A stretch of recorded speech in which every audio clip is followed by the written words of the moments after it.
hot in sports, what's hot in sports betting. And you can't escape the torpedo bats. It's the number one story. Devers is a massive story near you with Boston, but the biggest story, there's no doubt, it's about these torpedo bats and which guys are using them. And you've got 5 different Yankees using them. And people are tracking, okay, here are all the players. Ellie De La Cruz had a monster performance the other day. He's one of these guys using the torpedo bats.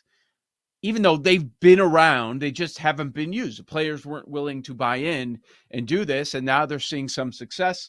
We'll see. We'll see how it goes overall.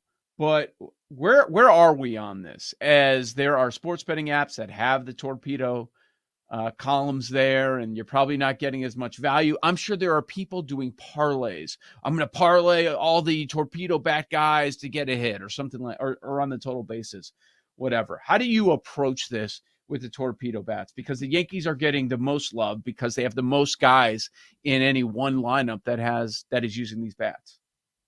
I don't really have an issue with the bats themselves. My issue is when sports books in this country use predatory tactics to give you bets and shove them in your face at bad prices.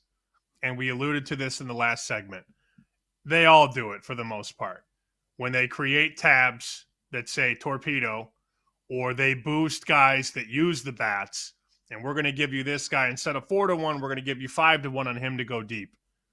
That I don't like, because that was the national story heading into Monday morning. Look at these bats and look at these power numbers for the guys using said bats. So what do the sports books do on Monday and Tuesday? And probably later today. We don't see it yet, but it's early. It's only 9:45 on the East Coast. People are still waking up on the West Coast. Mm-hmm. Eventually, another book is going to put up torpedo this or torpedo that, and that's predatory. It is not good for the consumer. The books know it, but they do it anyway, and that's my big problem. They were taken down at a lot of books. So you think that was public pressure? Because I didn't see them getting torched. I just happened to see it on a number of the apps. You think they took it down because of pressure, or be back up later when the player props are out? We'll see. I imagine one of them still has it up, or 2, or maybe 3.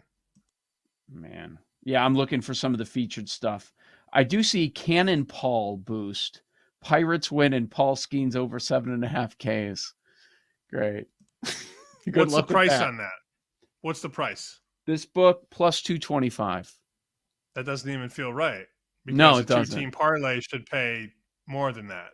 A 2-team parlay should be 2.6 if it's minus 110 each way. And the Pirates are what? Minus 120? 120, 125. Yeah. And the strikeout one is about minus 110. Slightly juiced, maybe a little. Yeah, so you're technically not getting the number you should get. If you're parlaying a minus 120 and a minus 110, you should be around 245, not 220. You said 220 on the payout, right? 225.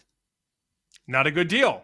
Yeah, not a good deal. I wonder, and some of these books are so stupid that they'll give you the boost and they'll push it in your face, and a lot of people will just check that and move on with their lives. Yep. But if you individually build that parlay without the boost and just parlay Skeens over and Pirates to win, you get a better payout.